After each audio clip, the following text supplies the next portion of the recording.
मांडुक्य उपनिषद। मांडुक्य उपनिषद सबसे छोटा उपनिषद है। केवल खाली इसमें 12 मंत्र है।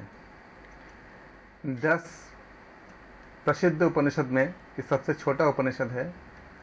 याद रखेंगे, अथर्व वेद से संबंध इस उपनिषद में केवल 12 मंत्र है। इस नंबर को आप याद रखेंगे अगर एग्जाम में पूछे जाए तो। मांडुक्य उपनिषद के सभी गद्य मंत्र, इसको हम कंडिका भी कहते हैं, तो कंडिकाएं हैं।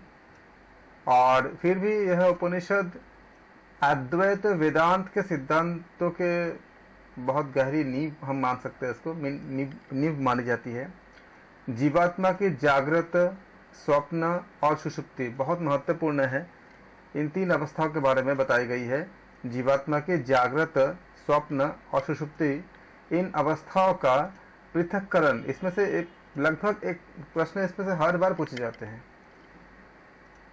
जीवात्मा की जागृत, स्वप्न और सुषुप्ति, इन अवस्थाओं का पृथक्करण और उसके साथ ही प्रणव के आ, उ और मा, ओम से आ, उ और मा, इन 3 वर्णों का संबंध, इसमें तुरीय अवस्था की स्थापना और उसकी श्रेष्ठता का प्रतिपादन मांडुक्य उपनिषद की विशेष बातें हैं जो इसमें किया गया है।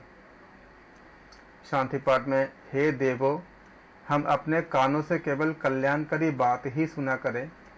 जिन्हें हम पूजन करते हैं, जिन्हें हम पूजते हैं, ऐसे हे देव, हम अपनी आँखों से केवल शुभ दृश्य को ही देखा करें। हम अपने सुदृढ़ अंगों से युक्त शरीर के द्वारा आपकी स्तुति करें। हम देवों का दिया हुआ यह जितना आयुष्य है उसे भोगते रहें। वैयक्तिक शांति हो, पर्यावरणीय शांति हो, प्राणी जगत की शांति हो। ओम यह आत्मलक्षी शब्द है। इसका यह आख्यान बताया गया इसमें, वही यह सब कुछ है, अर्थात कार्य कारण रूपी जो संपूर्ण जगत है वह यही है। कार्य कारण रूपी संपूर्ण जो जगत है वह यही है, अर्थात भूतकाल, वर्तमान काल और भविष्य काल, ये तीनों काल भी यही है। इसके अलावा जो कुछ भी त्रिकालातीत है, मतलब तीनों कालों के जो अतीत है, वह भी ओमकार ही है। यह सारी घटना में भौतिक विश्व ब्रह्म ही है, जिसको हम अन्य उपनिषद में भी हमने चर्चा किए हैं। यह व्यक्तिगत आत्मा भी ब्रह्म ही है, जैसे हमने केनोपनिषद में देखा था हमने। बाकी कठोपनिषद में भी हमें यमराज जी बताते हैं नचिकेता को, और भगवत गीता में भी, भगवत गीता के साथ कठोपनिषद के साथ बहुत समानताएं हैं। तो यहाँ भी हमें ये बताया गया है कि ये सारा घटना में भौतिक विश्व ब्रह्म ही है। यह व्यष्टिगत आत्मा भी तो ब्रह्म ही है। इस व्यष्टि चैतन्य के 4 अवस्थाएं देखने में आती है, जो एग्जाम्स के लिए बहुत महत्वपूर्ण है। जब तुम जागते होते हो तो बाह्य विश्व तुम्हारी समानता होती है। हम मानव विज्ञान भी हम पढ़ते हैं, और हमारे विज्ञान पर जो अलग अलग ब्रांचेस में भी हम देखते हैं कि जब हम मन के बारे में बात करते हैं तो हम जानते हैं कि आप एक होती है चेतन, अवचेतन और अचेतन, और इनके मेमोरी के बारे में आप जानते हो, आपने पढ़े हैं अपने एनाटॉमी वगैरह में। हम इसका भी चर्चा करेंगे बाद में कि कितने मेमोरी होती है, कितनी ज़्यादा मात्रा में मेमोरी होती है। हर एक कोशिका की अपनी अपनी मेमोरी होती है। किसी एक कैलकुलेशन के अकॉर्डिंग कहा गया कि करीब करीब शायद 1.5 GB के आसपास इसका कैलकुलेशन आई थी कि एक कोशिका की एवरेज मेमोरी होती है। ट्रिलियन सब सेल हमारे बॉडी पे होती है, तो सोचे कितनी ज़्यादा मेमोरी होती है। इसके अलावा हमारे जो जन्मों जन्मांतर के जो, जैसे कुछ लोगों को अपने पुरानी बातें, पुराने पिछले जन्मों की बातें याद आ जाती है। तो ये सारे चीज़ें जो होती है ये हमारे जो 3 अवस्थाएं होती है, जिसको हम विज्ञान में जानते हैं कि एक होते हैं हमारे जो चेतन अवस्था, एक होती है अवचेतन अवस्था, एक होती है अचेतन अवस्था। और यहाँ बताया गया कि तुम जब जागते हो, मतलब जब तुम चेतन अवस्था में रहते हैं, तो बाह्य विश्व में तुम्हारी समानता होती है। तुम बाहर के चीज को देख पाते हैं, जैसे आप देख रहे हो, सुन रहे हो, सब कुछ आप महसूस कर पा रहे हो। तो ये क्या आपका, जब हम जागते होते हैं तो बाह्य विश्व में क्या होती है, हमारी समानता होती है। तब तुम अपनी इंद्रियों से स्थूल पदार्थ को भोगते रहते हो। जैसे आपने किसी आवाज को सुना, उसको महसूस किया, किसी संगीत को सुना, उसका आपने फील किया, अनुभव किया आपने, ये सब क्या कर हम भोग रहे हैं। कोई दृश्य को देखा आपने, कोई मनोरम दृश्य देखा आपने, तो क्या हो रहा है, इसका हम भोग रहे हैं। जैसे मान लीजिए बहुत अच्छा कोई आपने सीनरी देखा, पर्वत, पानी, कुछ भी देखा आपने, उसको अच्छा लगा आपको, ये सब क्या है, ये हमारे अपने सेंसेस से, अपने इंद्रियों से हम स्थूल पदार्थ को भोगते हैं। इसी को बताया गया कि तब तुम अपनी इंद्रियों से स्थूल पदार्थ भोगते हो, और जब हम भोगते हैं तो हम क्या होते हैं, जागृत अवस्था में रहते हैं। तब तुम अपने 7 अंगों और प्रत्यक्षीकरण के 19 द्वारों का उपयोग करते हो। तब तुम्हारा अपना स्थूल शरीर होता है। यह वैश्वानर आत्मा का प्रथम अंश है। याद रखेंगे, यह वैश्वानर आत्मा का प्रथम अंश है मांडुक्य उपनिषद के अनुसार। इसमें 7 अंग क्या क्या है, मस्तक, 2 आंखें, नाक, मूत्रपिंड और 2 पैर। 19 द्वार में अगर एग्जाम में पूछे जाते हैं, आप इसके याद रखेंगे, 5 ज्ञानेंद्रिया, 5 कर्मेंद्रिया, 5 प्राण, 15 हो गए, 15 हो गए, मन, बुद्धि, चित्त और अहंकार, 16, 17, 18 और 19, 16, 17, 18 और 19, टोटल मिलाकर कितना हो गया आपका 19 द्वार। इसमें बताया गया है मांडुक्य उपनिषद के अनुसार। जब तुम स्वप्न में होते हो तब तुम्हारे सारे क्रियाएं केवल क्या होती है, मानसिक ही होती है। हम जब स्वप्न देखते हैं, स्वप्न में जब हम स्वप्न के अपने विज्ञान है कि जो हमारे आकांक्षाएं होती है, अगर हम उसको आकांक्षा को प्राप्त नहीं कर पाए, वो भी सपने में आती है। या जो घटनाएं हमारे जीवन में घटित चुकी होती है, जो हम सामान्य जीवन में हम जिस परिस्थिति में हम जीते हैं, तो इसमें यह बताया गया कि जब तुम स्वप्न में होते हो तब तुम्हारी सारी क्रियाएं केवल मानसिक ही होती है, मन में ही होती है।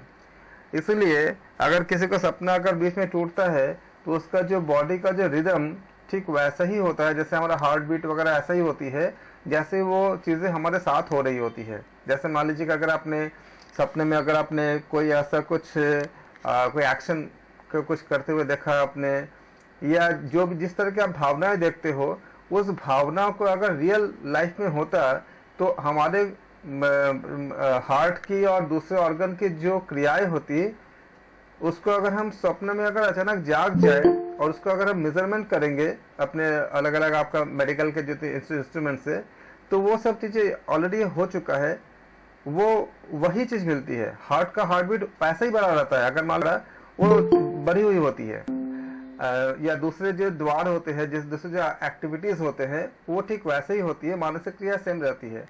तो इसलिए कहा गया कि जब तुम स्वप्न में होते हो तो तुम्हारे सारी क्रियाएं केवल मानसिक ही होती है।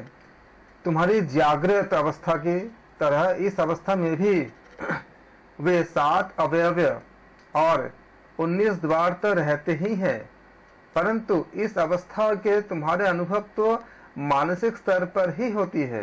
यह मानसिक अनुभव ब्रह्म का द्वितीय अंश है या दूसरा अंश है।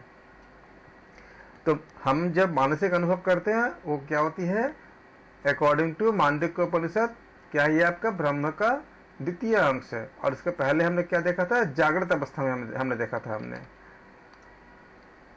इसके बाद इस समय तुम्हारा आत्मा अंतःकरण में रहता है, क्योंकि यह अंश क्या होती है, सपनावस्था में होती है, इसलिए इस समय आत्मा अंतःकरण में रहता है और वह अकेला ही होता है। इसको वैश्वानर कहते हैं। ये हमें प्राप्त होती किसमें, मांडुक्य उपनिषद के अनुसार हमें ये बातें बताई गई है। जब एग्जाम में आएंगे तो आप उपनिषद के नाम से आप इसको याद रखोगे। जब तुम गाढ़ निद्रा में होते हो तब तुम्हारे मन में कोई इच्छा नहीं रहती। कोई स्वप्न भी नहीं रहा होता। याद रखिएगा किस समय जब बहुत ही गहरी नींद पे होती हो। नींद के ऊपर आधुनिक विज्ञान के जो खोज है उसको आप जानते हो कि रैपिड आई मूवमेंट इत्यादि के बारे में जो खोज की गई है, उसमें भी जो मांडुक्य उपनिषद में बातें बताई गई है, आधुनिक विज्ञान के खोज में भी वही मिली है। खाली शब्द और टर्म्स अलग अलग है। इसमें रैपिड आई मूवमेंट इत्यादि के बारे में बताई गई है, लेकिन अंग्रेजी खाली शब्द है। अद्वैत मतलब जो कभी दैवत नहीं होता। तब तुम केवल अद्वैत को ही देखते हो, चैतन्य घन के सिवा और कुछ भी नहीं दिखता। अद्वैत मतलब जो द्वैत न हो, अर्थात तो पर ब्रह्म, क्योंकि वो दो नहीं है, वो एक ही है, इसलिए वो अद्वैत होते हैं। तब तुम केवल आनंदमय और आनंद भोगने वाले ही होते हो। तब मानो जैसा ऐसा लगता है कि मानो तब तुम चैतन्य की ओर अग्रसर हो रहे हो। और जब हम चैतन्य की ओर अग्रसर होते हैं तो यह ब्रह्म का तृतीय अंश है, और इसको हम प्राज्ञ कहते हैं इसको। यह ब्रह्म का तृतीय अंश है, इसको प्राज्ञ कहते हैं। यह प्राज्ञ सबका ईश्वर है। यह प्राज्ञ सबका ईश्वर है। वह सबको जानता है। वह अंतर्यामी है। वह सभी पर शासन करने वाला है, क्योंकि प्रज्ञा बुद्धि सबसे उत्तम होती है। जब हम कल बात कर रहे थे कि हमारे ऋषि मुनियों को कभी दोबारा रिसर्च करने की जरूरत नहीं पड़ी, क्योंकि प्रज्ञा बुद्धि से सारा चीज़ों को हमें बता देते थे, और जो बताते थे आज भी इतने उनको शोध होती है, लेकिन उसका अलग कुछ नहीं निकलती है। आप देखो कि वैशेषिक दर्शन में आपको एटम के बारे में भी सब कुछ आपको मतलब बता दिया गया है, और इतना विस्तार से बता दिए गए हैं कि जहाँ तक आज भी उसके ऊपर शोध हो रही है, और मिलती वही सब चीजें हैं जो उनमें उसमें बता दिया गया है। सभी पदार्थ उसी में उत्पन्न होते हैं और उसी में विलीन हो जाते हैं, अर्थात लीन होते हैं। वह सबका कारण मूल है।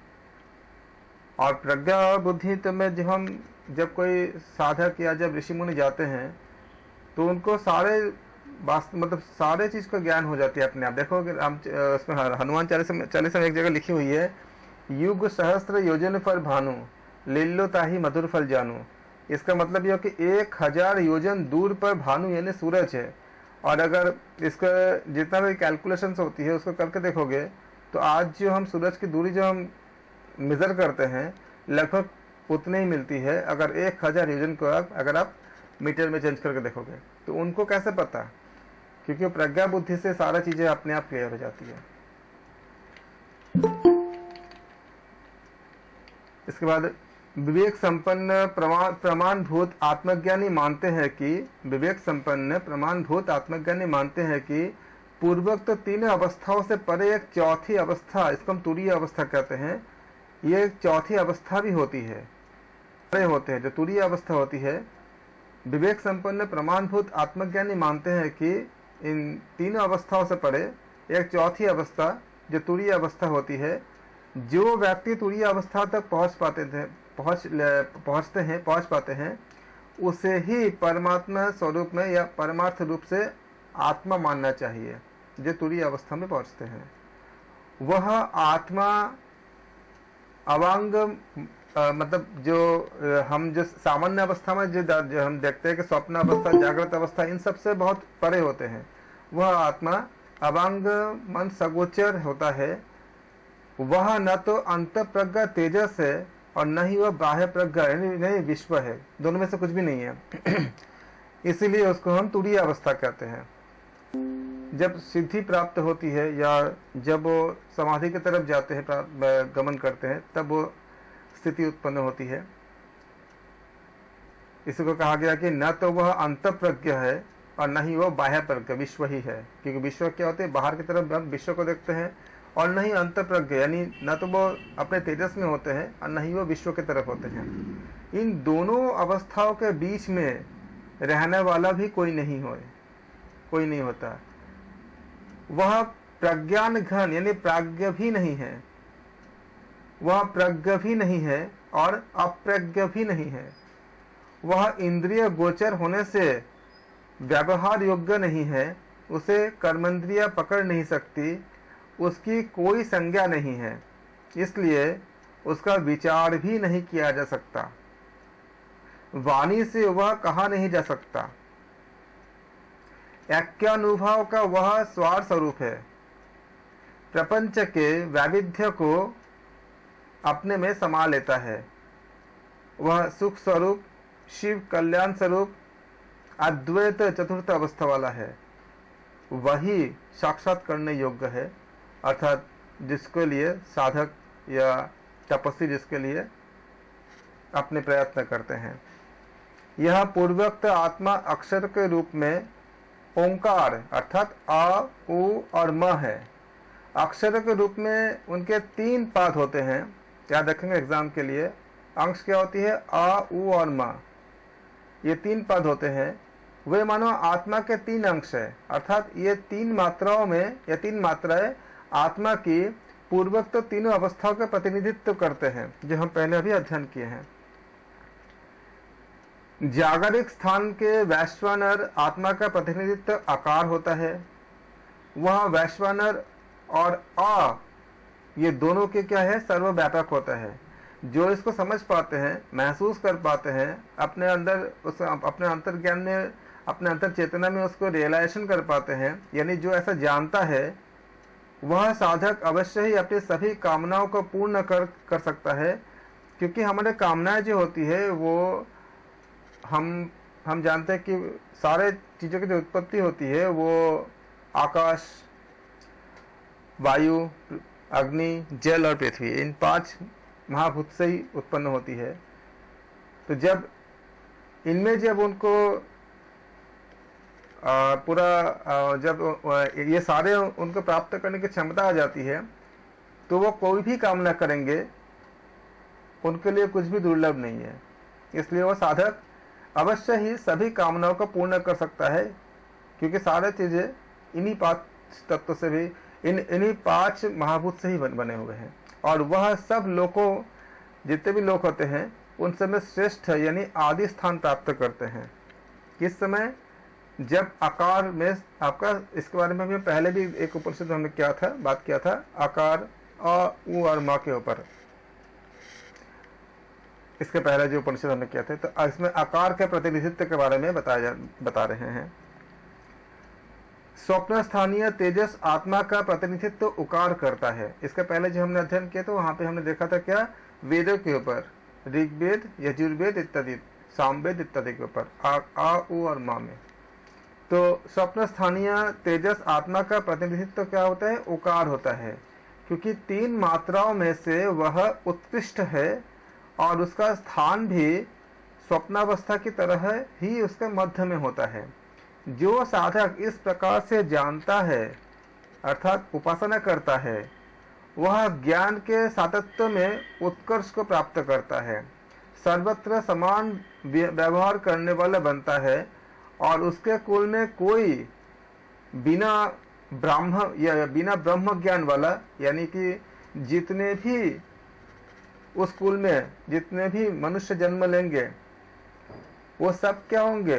ब्रह्म ज्ञान से संपन्न होंगे। अर्थात उस कुल में कोई बिना ब्रह्म ज्ञान वाला या ब्रह्म ज्ञान रहित कोई उत्पन्न नहीं होता। सुषुप्ति स्थानीय प्रज्ञा का प्रतिनिधित्व मकार करता है। परीक्षा का दृष्टिकोण से महत्वपूर्ण है। सुषुप्ति स्थानीय प्रज्ञा, जब आपका प्राज्ञ होते हैं, उसका प्रतिनिधित्व कौन करता है? मकार करते हैं। वह विश्व तेजस के बाद लयोन्मुखी ओंकार की तीसरी मात्रा है। आ, उ, म में तीसरी मात्रा है। जो साधक इस प्रकार की उपासना करता है, वह इस समग्र जगत को नाप लेता है और वह सबका अपने में लय करने वाला होता है। इसलिए माँ शब्द का इतने महत्व होते हैं। हम जो माँ बोलते हैं, माँ शब्द से आई है और इतना ऊर्जा होता है। कभी हमें चोट भी लगता है तो हम माँ करके पुकारते हैं, क्योंकि उससे हमें वो शक्ति मिलती है। माँ शब्द का इतने ज़्यादा महत्व होती है। यहाँ तक कि जो प्राणी, जो इंसान के अलावा दूसरे प्राणी जो है, वो भी माँ शब्द से ही, जो एनिमल भी होते हैं, वो भी मतलब आ, उ और माँ से ही। जैसे आपका कोयल कू कू करता है तो उ शब्द आता है, ओंकार का उ शब्द आता है, उससे ऊर्जा प्राप्त करता है। जैसे कुछ ऐसे होते जैसे क्रो, जैसे कौवा का करता है, तो आ मतलब आ उ म से आ शब्द से, आ अक्षर से ऊर्जा प्राप्त करता है। वैसे ही जितने भी प्राणी हैं जैसे हम माँ बोलते हैं या एक गाय हम्बा बोलता है तो उसमें भी माँ शब्द आती है। जहाँ पे जितने भी मतलब जो जितने भी आपका सजीव प्राणी है, जितने भी जीवित प्राणी हैं, उनका जो आपका जो बेसिक जो आपका जो आवाज होती है वो आ उ मा से ही, तीनों में से ही एक होती है, वरना इसके बिना हमारे प्राण तत्व तो संचालित ही नहीं होता। तो पूर्वक तो प्रकार से ओम की चौथी अवस्था यानी चौथा पाद का विश्वात्मा की होती है। यह आत्मा अनंत है, वाणी और मन से परे है, अद्वैत है, मंगलकारी है, समस्त विश्व का इसमें लय हो जाता है। ज्ञानी जन वैष्ठी चैतन्य जीवात्मा को ही विश्वात्मा मानते हैं। जो साधक इस प्रकार जान लेता है वह अपने आत्मा को विश्वात्मा में मिला देता है, अर्थात इसका अर्थ यह है कि वह कभी भी अपने वैष्ठी चैतन्य के रूप में उसको नहीं देखता, वो समझता है कि सब तरफ ब्रह्म ही ब्रह्म है। और इस तरह से हमारा मांडुक्य उपनिषद समाप्त होती है। केवल 12 मंत्र का उपनिषद था। और इसके बाद हमारा जो अगला उपनिषद है, इसके बाद हमारा आती है तैत्तिरीय उपनिषद। तैत्तिरीय उपनिषद के बारे में हम ये जानेंगे कि ये आप इसको जो फैक्ट्स होती है ये होती है कि ये यजुर्वेद के सामान्यतः जो वैदिक विधियों के संदर्भ में इसको मानते हैं तैत्तिरीय उपनिषद। यजुर्वेद की हम जानते हैं कि 2 शाखाएं होती है, एक होती है कृष्ण यजुर्वेद, एक होती है शुक्ल यजुर्वेद। कृष्ण यजुर्वेद को हम तैत्तिरीय भी कहते हैं। अगर एग्जाम में आता है कि कृष्ण यजुर्वेद के एक और नाम, तो इसको तैत्तिरीय भी कहते हैं। अन्य वेद की तरह इस शाखा के भी ब्राह्मण होते हैं, आरण्यक है और उपनिषद ग्रंथ है। ये सब क्या है इसके बारे में हम विस्तार से, जैसे हम जानते हैं कि ब्राह्मण, आरण्यक और उपनिषद, इसके पहले हमने उपनिषद के शुरू करने से पहले हमने क्लास किए थे, उस पर सारा विस्तार से हमने समझा के रखे हैं कि इसको कहाँ से उत्पन्न होती है, क्या क्या है। आप अगर पहली बार अभी इसमें अगर इसको अगर आप ज्वाइन करें, अभी उपनिषद की क्लास अगर ज्वाइन कर रहे हो तो आपको हम लिंक सेंड कर देंगे, आप उसको एक बार देख लीजिएगा तो आपको आरण्यक, ब्राह्मण, इनके शाखा इत्यादि सब आपको क्लियर हो जाएगा। इस वेद के आरण्यक से के 7 से 9 प्रकरण में तैत्तिरीय उपनिषद समाई हुई है। और इसका 10वां प्रकरण आपका एक याज्ञिकी उपनिषद है, जिसको हम लोग महानारायण उपनिषद भी कहते हैं। ये इसमें आपको हमें प्राप्त होती है। तैत्तिरीय उपनिषद में गृहीत के 3 प्रकरणों का नाम है। एक है शिक्षावल्ली, जो बहुत महत्वपूर्ण है, एजुकेशन के ऊपर बताई गई है, शिक्षा के ऊपर। फिर आपका आती ब्रह्मानंद वल्ली, ब्रह्म का आनंद के बारे में बताई गई है। और आपका तीसरा है भृगुवल्ली। भृगु ने अपने इसमें ब्रह्म ज्ञान के बारे में सारे बातें बताए हैं, हम लोग इसका अध्ययन करेंगे। शिक्षावल्ली में याद रखेंगे 12 अनुभाग होते हैं, अर्थात अनुभाग क्या होती है, उपविभाग होते हैं। ब्रह्मानंद वल्ली में 19 अनुभाग है, इसको आप याद रखेंगे। शिक्षावल्ली में 12 अनुभाग यानी उपविभाग होते हैं। ब्रह्मानंद वल्ली में 19 अनुभाग है और भृगुवल्ली में 10 अनुभाग है। शिक्षावल्ली में कितने अनुभाग है, 12 अनुभाग है। ब्रह्मानंद वल्ली में कितने हैं, 19 यानी 19 अनुभाग है। और भृगुवल्ली में 10 अनुभाग है। सबको ऐड करेंगे कितना आएगा, कुल मिला के 41 यानी 41 अनुभाग हुआ। और प्रत्येक अनुभाग में कुछ क्या होते हैं आपके, इसमें गद्य कंडिकाएं हैं। तैत्तिरीय नाम के पीछे एक कहानी भी है कि याज्ञवल्क्य जी ने अपने गुरुदेव वैशंपायन के साथ इसमें बताए गए थे। लेकिन एक आपका किंवदंती है, इसमें बहुत ज़्यादा प्रमाणित नहीं मिलती। एक आपका किंवदंती है याज्ञवल्क्य जी के कहानी, मतलब इसमें याज्ञवल्क्य जी के एक आपका इसमें उपाख्यान है। हम उपनिषद में आते हैं शांति पाठ के साथ। सहना भवतु सहनो विनक्तु, जो हम इसमें अध्ययन हम करते हैं इसमें इसके पहले। ओम सहना भवतु सहनो भुनक्तु सह वीर्यो करवावहै तेजस्विनावधीतमस्तु मा विद्विषावहै। ओम शांति ओम शांति ओम शांति ओम। शिक्षा बल्ले में हम देखते हैं कि हमारे लिए मित्र मतलब सूर्य सुखकर हो, वरुण हमारे लिए सुखदायी हो, हमारे लिए आर्यमा सुखकर हो, हमारे लिए इंद्र और बृहस्पति शांतिदायक हो, हमारे लिए बलवान कदमों वाले विष्णु सुखकर हो। ब्रह्मरूप वायु को नमस्कार, हे वायु तुमको नमस्कार। ये प्रथम अनुवाक में हम प्राप्त करते हैं। तुम ही प्रत्यक्ष ब्रह्म हो, इसलिए तुम्हें ही मैं प्रत्यक्ष ब्रह्म कहूँगा।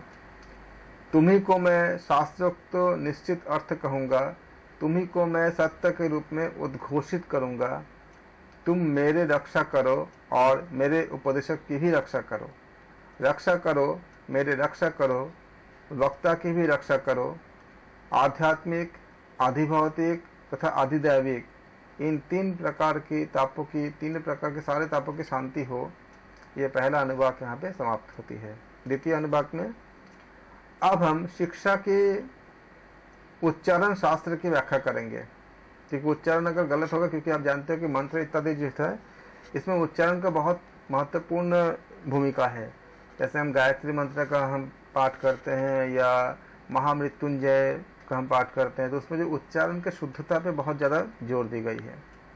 तो द्वितीय अनुवाक में कहते हैं कि अब हम शिक्षा की उच्चारण शास्त्र की व्याख्या करेंगे। इसमें आकारादि वर्ण, उदात्तादि स्वर, ह्रस्वादि मात्रा, शब्दों उच्चारण में आवश्यक प्राण का प्रधान रूप बल, नियमानुसार उच्चारण की पद्धति, रूप, शाम तथा संतान अर्थात संहिता, संधि आदि जो विषय है, ये सारे के हैं आपका सीखने योग्य होती है।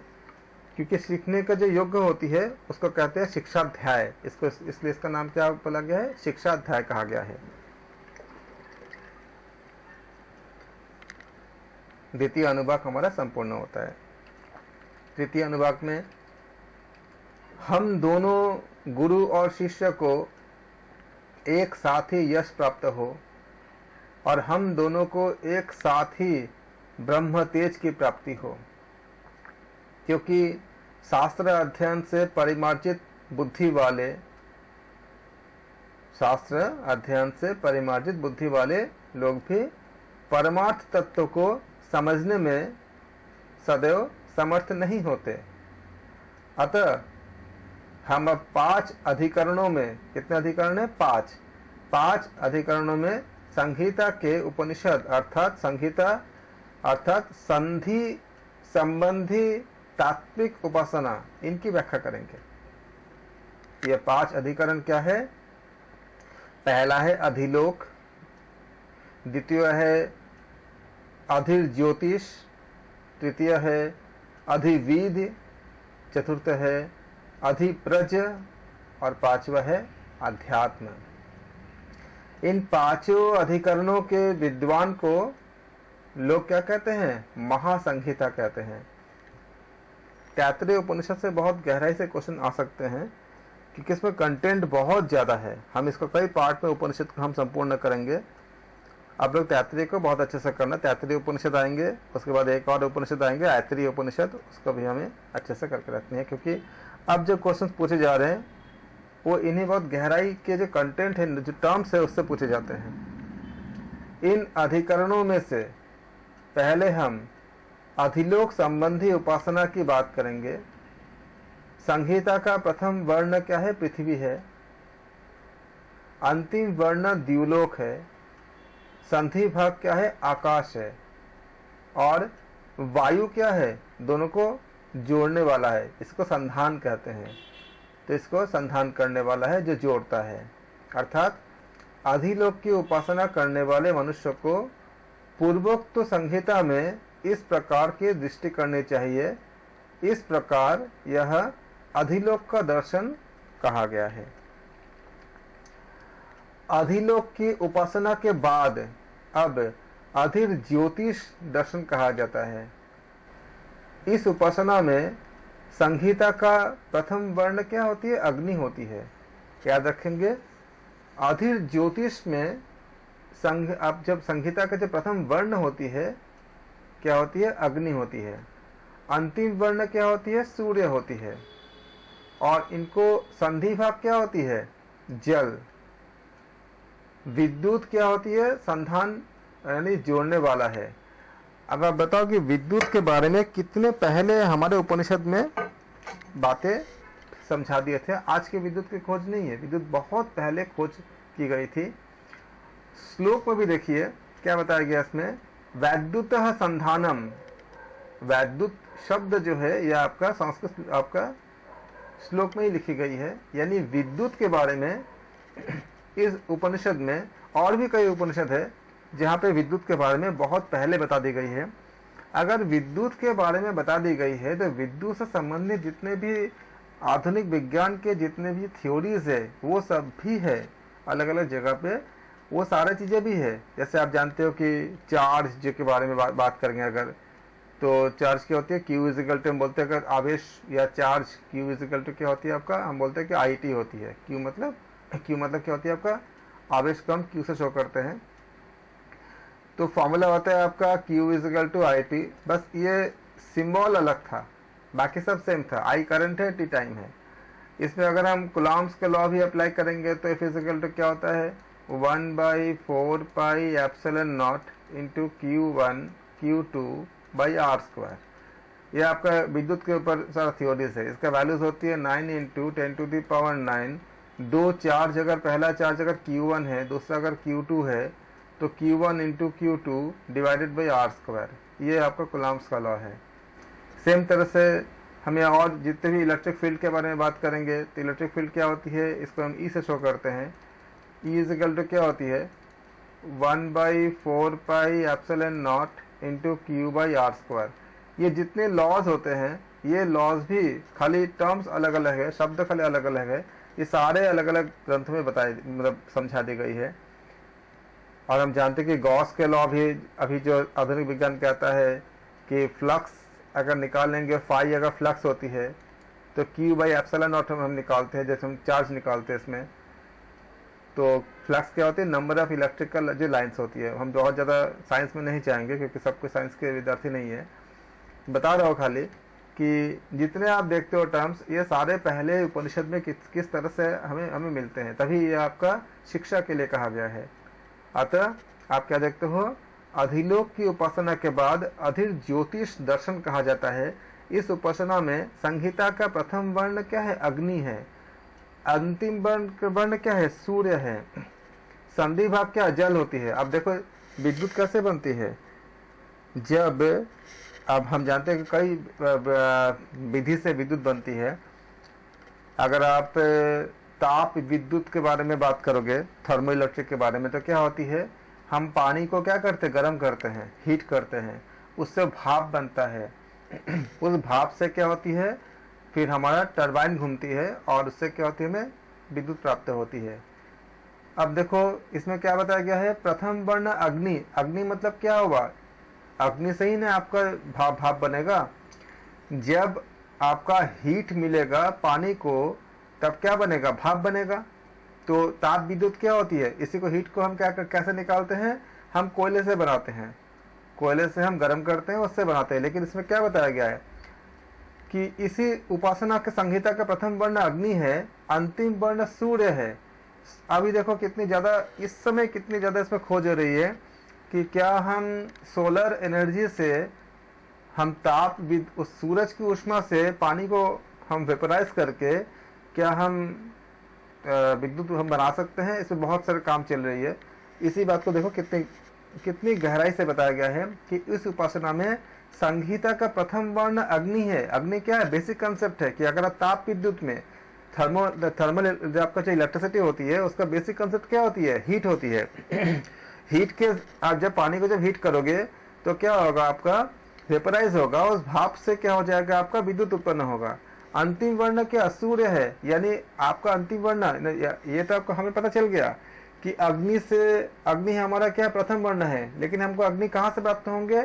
यहाँ पे कोई कोयले का बात नहीं की गई है, डायरेक्टली सूर्य की बात की गई है। आज हम सूर्य की ऊर्जा से हम जो देखते हैं कि सोलर पावर, सोलर से सारा कुछ हम चलाने की कोशिश करें इतने समय बाद, और यहाँ पे इस उपनिषद में डायरेक्टली बताया गया है कि अंतिम वर्ण सूर्य है, कि आप सूर्य से उष्णा को लीजिए, उससे अग्नि मतलब उष्मा मतलब अग्नि को लीजिए, उसके साथ जब जल को जोड़ेंगे, जब संधि भाग करेंगे, तो उससे क्या होती है? आपका विद्युत उत्पन्न होती है। ये देखो इतनी ज़्यादा साइंटिफिक है, इतनी विज्ञान के बारे में सब कुछ समझा दिया गया है इसमें। तो संधि भाग क्या हुआ? जल हुआ, और विद्युत संधान क्या? जोड़ने वाला है। इसके और भी बहुत सारे यहाँ खाली एक थ्योरी दे रहे इसमें, लेकिन और ऐसे ग्रंथ है जिसमें बहुत विस्तार से इसके टेक्निक्स भी बता दी गई है कि किस तरह से हम इसको पूरा कार्य करते हैं। आधि ज्योतिष के उपासक को संहिता में इस प्रकार की दृष्टि रखनी चाहिए। इस प्रकार यहाँ आधि ज्योतिष दर्शन कहा गया है।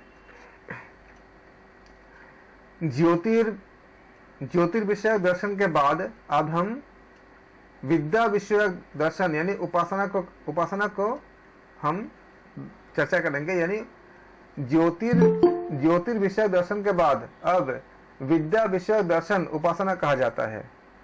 उसी को यहाँ हम देखते हैं कि ज्योतिर्विषयक दर्शन के बाद अब विद्या विषयक दर्शन यानी उपासना को यहाँ हम देखेंगे कहा जाता है। यहाँ संहिता का प्रथम वर्ण क्या है? आचार्य है। आचार्य मतलब जिनसे हम शिक्षा प्राप्त करते हैं। अंतिम वर्ण क्या है? शिष्य है, क्योंकि आचार्य किसको देंगे? ज्ञान किसको हस्तांतरित करेंगे? वो शिष्य को करेंगे। यहाँ संहिता का प्रथम वर्ण क्या है? आचार्य है, और कहाँ तक जाएगा? अंतिम क्या है? शिष्य तक है। दोनों के मिलन से क्या जाएंगे? विद्या जाएंगे, नॉलेज जाएगा। तो दोनों के मिलन से जो उद्भूत होती है वो विद्या होती है। विद्या ही संधि यानी जोड़ने वाला है, कि एक शिष्य और गुरु के बीच का इन दोनों के बीच में जो आपका क्या होती है? हस्तांतरित विद्या का होता है। संबंध क्या होता है? विद्या का। इसलिए कहा गया इसमें जोड़ने वाला क्या है? दोनों को विद्या, अर्थात गुरुदेव विद्या देते हैं और शिष्य विद्या लेते हैं, तो इनको जोड़ने वाला क्या गया? ये संधि हो गया। और प्रवचन क्या होती है? परिप्रश्न उत्तर आदि जो संधान होते हैं उसको जोड़ने का साधन होते हैं। इस प्रकार विद्या विषयक संहिता कही गई है। क्या कहा गया है? विद्या विषयक संहिता कही गई है। जब प्रजा विषयक दर्शन कहा जाता है, इस उपासना दर्शन में माता संहिता का प्रथम वर्ण है। प्रजा मतलब जब संतान उत्पन्न होती है, तो संतान उत्पन्न के लिए माता का सबसे बड़ा योगदान होती है। और पिता क्या? अंतिम वर्ण है, क्योंकि इनके द्वारा, माता और पिता के द्वारा क्या होती है? प्रजा मतलब यहाँ पे प्रजा का अर्थ होती है कि संतान के से कहा जाता है।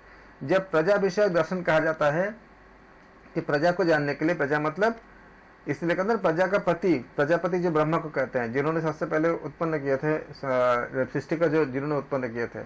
तो जब प्रजा विषयक दर्शन कहा जाता है, इस उपासना दर्शन में माता संहिता का प्रथम वर्ण है। याद रखिएगा, क्योंकि माता जन्मदात्री होती है। जिनको हम कहते हैं कि जो पिता होते हैं वो आपका अंतिम वर्ण होता है, और माता जननी इसे कहते हैं, जो हमें जन्म देते हैं, इसलिए। और पिता को हम जनक कहते हैं। तो इस उपासना दर्शन में माता क्या है? संहिता का प्रथम वर्ण है, और पिता क्या है? अंतिम वर्ण है। प्रजा मतलब जो बच्चे उत्पन्न हुए। संतति, संतान, इससे संतान शब्द आया है। प्रजा यानी संतति, उन दोनों को जोड़ने वाला संधि है, क्योंकि माता और पिता के द्वारा क्या उत्पन्न होंगे? संतान उत्पन्न होंगे, इसलिए संतति हुए यानी प्रजा हुई है।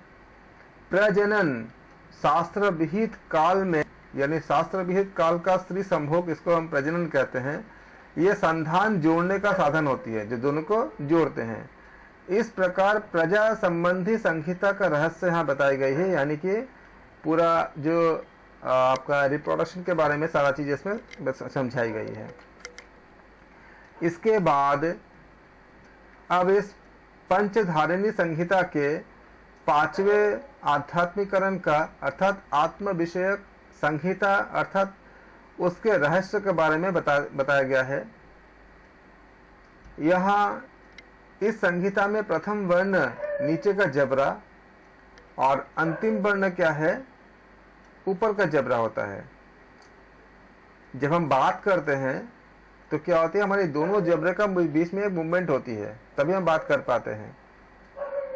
तो इसमें क्या बताया गया है, संहिता के पांचवें आध्यात्मिकरण का इसमें ये कहा गया है कि प्रथम वर्ण नीचे का जबरा है और अंतिम वर्ण क्या है, ऊपर का जबरा है। इन दोनों के मिलने से उत्पन्न हुई वाणी, यहाँ पे क्या है, संधि है। तो वाणी मतलब जो हम आवाज जो हम जो बोलते हैं उसको वाणी कहते हैं। इसमें जीव वाणी की उत्पत्ति का कारण साधन है। एनाटॉमी की कितनी गहरी बात बताइए कि जीव के मूवमेंट से ही क्या होती है, हम बात कर पाते हैं। तो यह इस प्रकार यहाँ आध्यात्म विषय संहिता कही गई है, क्योंकि यहाँ पे जीव वाणी की उत्पत्ति का कारण होता है, साधन होता है। अगर किसी का जीव काम नहीं करेगा तो हम उसके आवाज नहीं आएगा, वो बोल नहीं पाएगा। और जीव के आप जानते हो कि जो मसल्स होती है वो ऐसा मसल्स होती है जो थकता नहीं है। वो रेड फाइबर मसल्स होती है जिसमें ऑक्सीजन की मात्रा काफ़ी ज़्यादा होती है, वो थकता नहीं है। सारा दिन बात करते तो थकता नहीं है। आप जानते हैं कि वाइट फाइबर मसल्स होती है, रेड फाइबर मसल्स होती है, अगर एनाटॉमी जब हमने अपने अध्ययन किए हैं। तो जीव इसी के बारे में इसमें कहा जा रहा है कि जीव क्या है, वाणी की उत्पत्ति का कारण है, साधन है। इस तरह यह महासंहिताएं कही जाती है। जो मनुष्य ऊपर वर्णित की गई इन महासंहिताओं की उपासना की पद्धति और रहस्य को जान लेता है, सारा जो अभी तक जो हमने चर्चा किए हैं, और उसका अनुष्ठान करता है, वह मनुष्य प्रजा, ब्रह्म तेज, अन्नादि संपत्ति और स्वर्ग को प्राप्त कर लेता है। आप याद रखेंगे इसको कि वह मनुष्य क्या होता है, प्रजा, ब्रह्म तेज, अन्नादि संपत्ति और स्वर्ग को प्राप्त करता है। और इस प्रकार यहाँ तृतीय अनुभाग संपूर्ण। चतुर्थ अनुभाग, चौथे अनुभाग में बताया गया है कि जो वेदों में श्रेष्ठ है।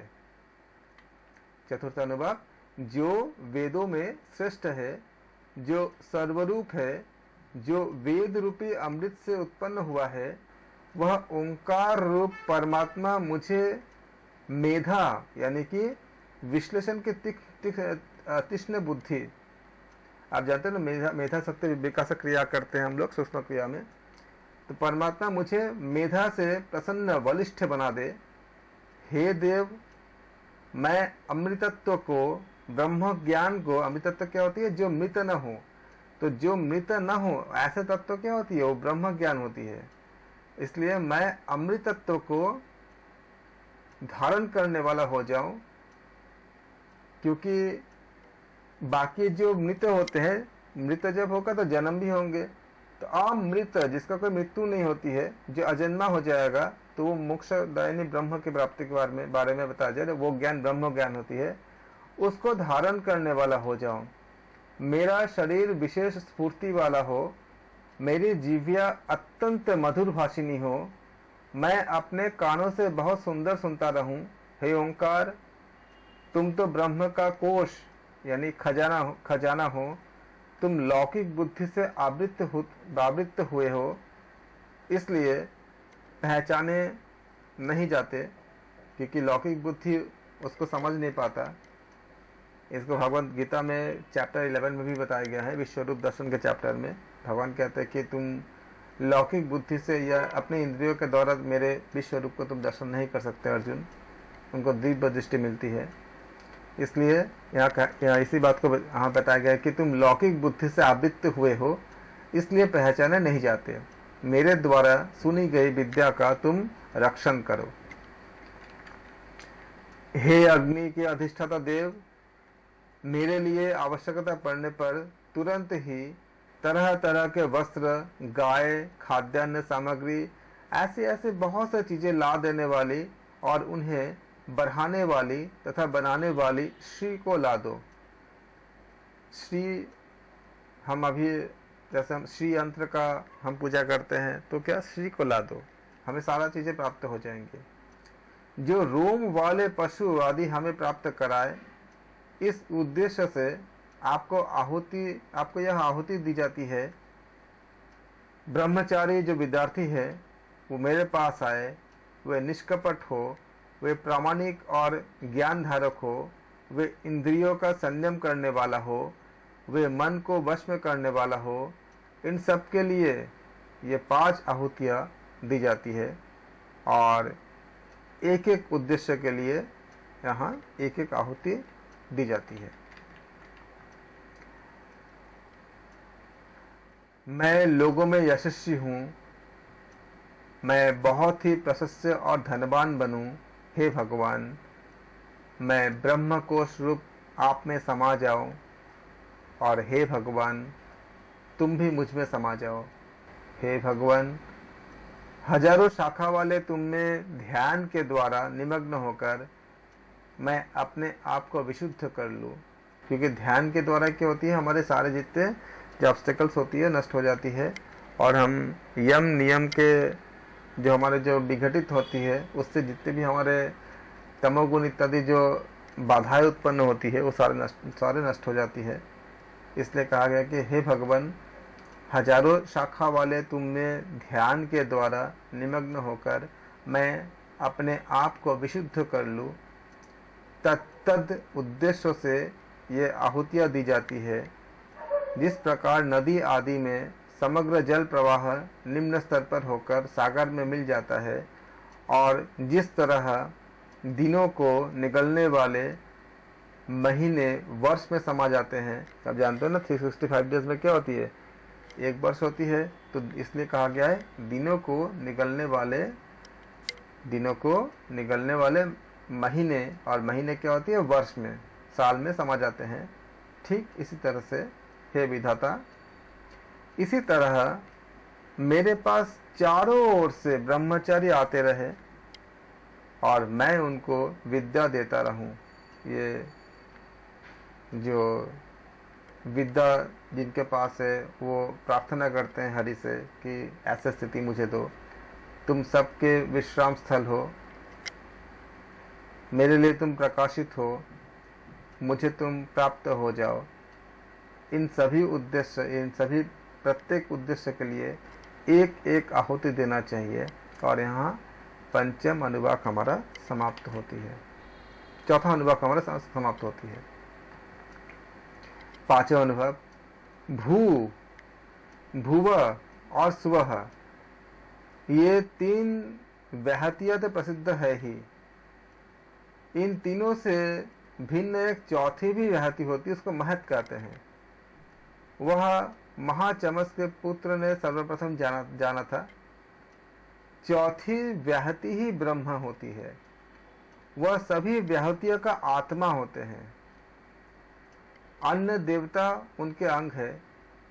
यहाँ भू का अर्थ याद रखेंगे, भू व्याहति किसका मतलब है, पृथ्वी लोक का है। और भूवा का मतलब क्या होती है, भूवा व्याहति अंतरिक्ष है। और सुबह क्या है, प्रसिद्ध स्वर्गलोक है। अब महा क्या है, सूर्य है। महा सूर्य है क्योंकि सूर्य का अर्थात ज्ञान भी होती है, क्योंकि सूर्य से सब लोग वृद्धि प्राप्त करते हैं। अगर सूर्य नहीं होंगे तो बाकी सब लोगों की वृद्धि नहीं होगा। अथवा ये कहते हैं कि अथवा भू व्याहति अग्नि है, भूवा व्याहति वायु है, सुबह व्याहति सूर्य है और महा व्याहति चंद्रमा है, एक और व्याख्या के हिसाब से। क्योंकि चंद्र से ही सब ज्योतियां वृद्धि को प्राप्त करती है। अथवा भूव व्याहति ही ऋग्वेद है, अगर वेदों के बारे में हम लेंगे, भूव ही सामवेद है और सुबह ही यजुर्वेद है। इन तीनों का हमने देखा, इसमें भूव और सुबह अलग अलग व्याख्याएं हैं, इनको याद रखेंगे। इन श्लोकों को मैं भेज दूंगा, आप लोग इस श्लोक को भी याद करेंगे क्योंकि श्लोक से प्रश्न पूछे जाते हैं।